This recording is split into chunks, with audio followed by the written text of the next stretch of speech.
Here we're going to go ahead and solve our double integral. Now here in our double integral, our y has parameters x to x squared, and our x has parameters from 0 to 1. Now I'm going to go ahead and get started. Now whenever we do this first, we started from the inner and we go to the outside. So our first integral is going to involve x to x squared of x y squared dy.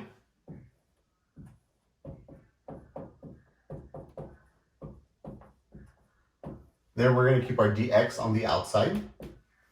Now here, since we are taking the integral in terms of y, we're treating x as a constant. I'm going to go ahead and pull out the x.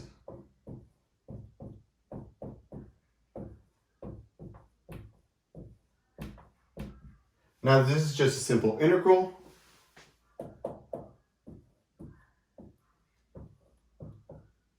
This is just, remember, whenever we're taking the integral, we add 1 to the exponent, then we divide by that.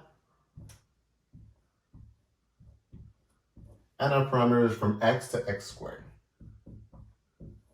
dx on the outside.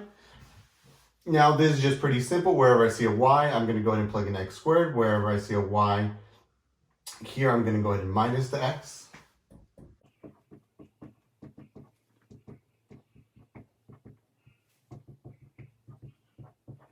Then I'm going to go ahead and keep my dx on the outside. Now I'm going to go ahead and simplify a little bit further.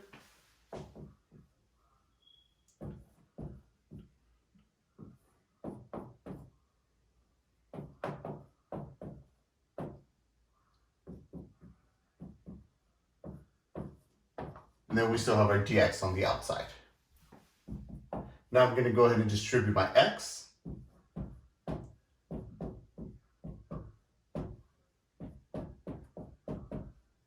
And my dx. Now here, to make things a little bit easier, I'm actually going to go ahead and take out a 1/3 from here.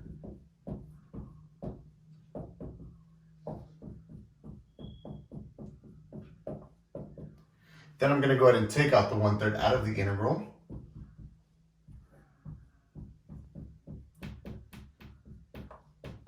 Now here's just a simple integration that I'm going to go ahead and speed through.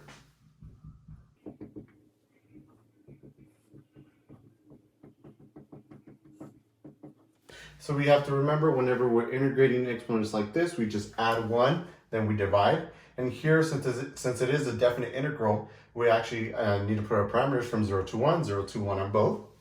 Then I'm going to go ahead and simplify. I know if I plug in 1 here, this just means 1 to the 8th, which is just 1 over 8. Then minus 0 over 8, this is just going to give me 0. So I'm just going to go ahead and put that for purposes so we all understand what we're doing. Then I'm just going to go ahead and leave that 0 in there. That way we all know. Also, this is minus. Once again, when I put in 1, I get 1 to the 5th over 5. Then once again, minus 0. And the reason I put these other brackets on the outside is because I'm multiplying 1/3 by the whole thing. So then, just to give it a little bit more space over here.